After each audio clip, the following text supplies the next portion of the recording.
Hello বন্ধুরা, আজকে আমি তৈরি করলাম সজনে ডাঁটার চচ্চড়ি। এই চচ্চড়ি যদি এইভাবে করো তো ভীষণ টেস্টি হবে আর সবাই আঙ্গুল চেটে চেটে খাবে। যাই হোক, এবারে চলো আমি কী নিয়েছি চচ্চড়িটা করার জন্য সেটা তোমাদের কাছে শেয়ার করি।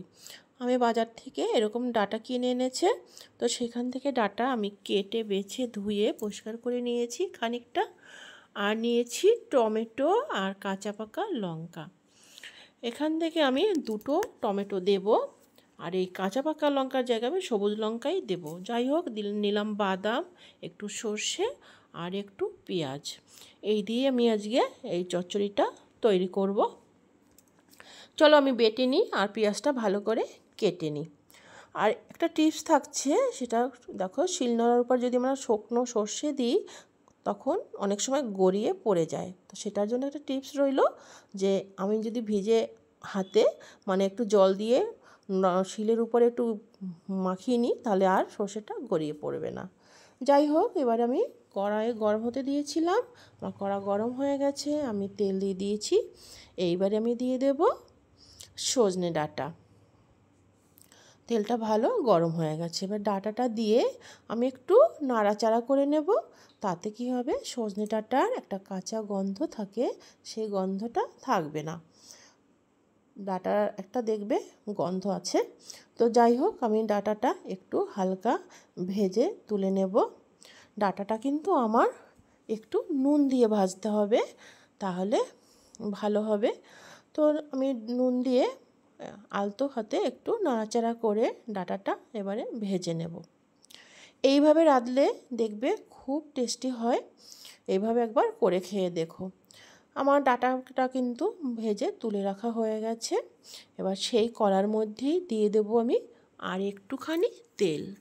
আর একটু তেল দিয়ে এর মধ্যে দিয়ে দেব, গরম হয়ে গেলে তেলটা দিয়ে দেবো পেঁয়াজ কুচি। পেঁয়াজ কুচিটা দিয়ে একটু নাড়াচাড়া করে নেব। একটু লাল লাল ভাজা হয়ে গেলে এর মধ্যে দিয়ে দিলাম একটু নুন। নুনটা দিলে নরম হয়ে যাবে চট করে। তারপরে এই পেঁয়াজটা ভাজা হতে হতে ততক্ষণ আমি একটু সর্ষেটা বেটে নিই। সর্ষেটা দেখো আমার বাটা হয়ে গেছে। এরপরে এর মধ্যে দিয়ে দেবো কাঁচা লঙ্কা আর সেই চিনে বাদাম। বাদাম দিয়ে আর কাঁচা লঙ্কা দিয়ে ভালো করে বেটে একটা পেস্ট করে নেব।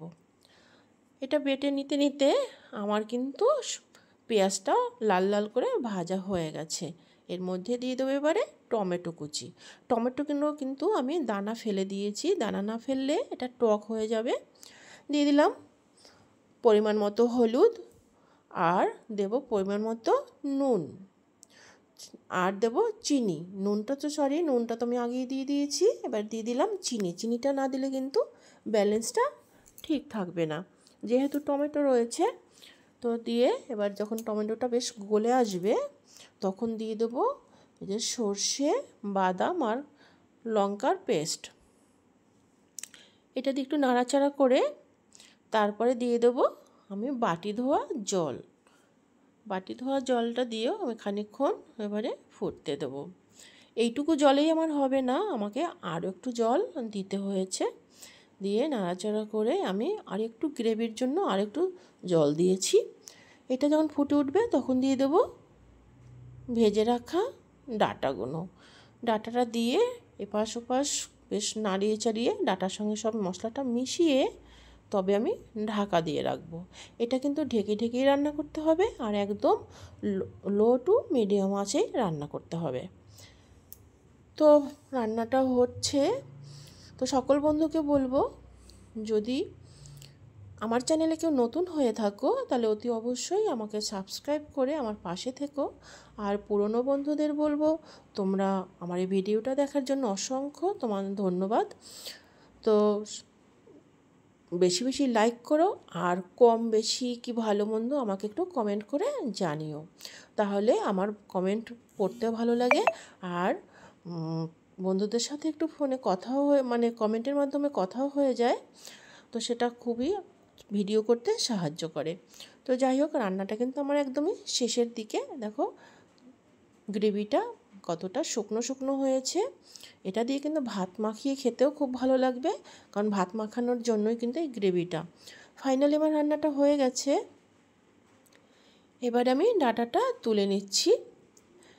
যদি এইভাবে সর্ষে বাটা দিয়ে পোস্ত দিয়ে তো অনেকেই খেয়েছো, তো আমার মতো বাদাম পেঁয়াজ দিয়ে টমেটো দিয়ে খেয়েছো কিনা আমাকে জানিও। আর খেয়ে থাকলেও বলো, আর না খেয়ে থাকলেও বলবে। ফাইনালি কিন্তু এটাই ছিল লুকিং আমার ডাঁটা চচ্চড়ির। সবাই ভালো থাকবে, সুস্থ থাকবে, আর সবাইকে ভালো রাখবে, এই বলেই আজকের আমার ভিডিওটা শেষ করব। আর এইভাবে নতুন নতুন রান্না দেখার জন্য আমার চ্যানেলের পাশে থেকো। আর সবাই ভালো থেকো, সুস্থ থেকো। টাটা, আবার আসবো অন্য কোনো সময়ে।